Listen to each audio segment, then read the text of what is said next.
অনস again Coca Cola company কিন্তু আরও একটা ধাক্কা খেয়েছে। সাধারণ মানুষের প্রতিবাদের মুখে কোকাকোলা কোম্পানি কিন্তু বিশাল ক্ষতির মুখে পড়তে যাচ্ছে। শুধুমাত্র এইবারই না যে কোকাকোলা কোম্পানি অনেক বড় ক্ষতির মুখে পড়তে যাচ্ছে, আমরা এই কোম্পানিটিকে আরও অনেক আগেও বর্জনের ডাক দিয়েছিলাম, সেখানে আমরা কিঞ্চিত সাফল্য পেলেও এইবার কিন্তু সাফল্যের পরিমাণ অনেকটাই বেশি।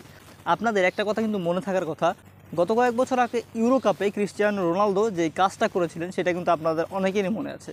রোনালদোর সেই এক কাণ্ডে কোকাকোলা কোম্পানির 33,000 কোটি টাকার ক্ষতি হয়েছিল।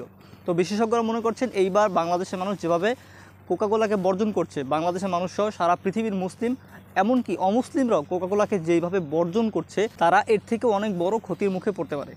তারা কিন্তু বাংলাদেশে লসের পর লস করে যাচ্ছে, সেই ধারাবাহিকতা তারা কিন্তু আমাদেরকে ইমোশনালি ব্ল্যাকমেল করার জন্য একটা অ্যাড লঞ্চ করেছে, আপনারা যেটা দেখেছেন, যেটা নিয়ে ইদানিং খুব বেশি বিতর্ক হচ্ছে।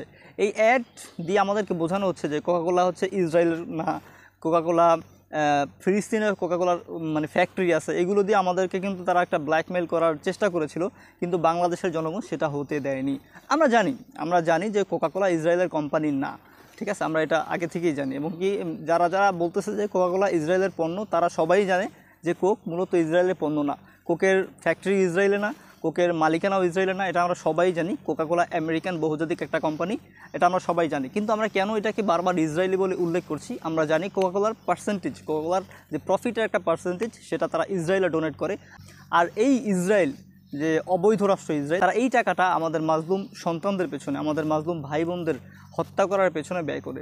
দ্যাটস ওয়াই আমাদের যেহেতু নিউক্লিয়ার ওয়েপন নাই, আমাদের তেমন অস্ত্রশস্ত্র নাই যেটা নিয়ে আমরা ইসরায়েলের বিরুদ্ধে যুদ্ধে নামতে পারি, কিন্তু আমরা একটা কাজ করতে পারি, যেই পণ্যগুলো, যেই কোম্পানিগুলো ইসরায়েলকে সমর্থন দেয়, তারা আর্থিক ডোনেট করে, সেই কোম্পানির পণ্যকে বর্জন করে তাদেরকে আর্থিক ক্ষতির মুখে ফেলতে পারি।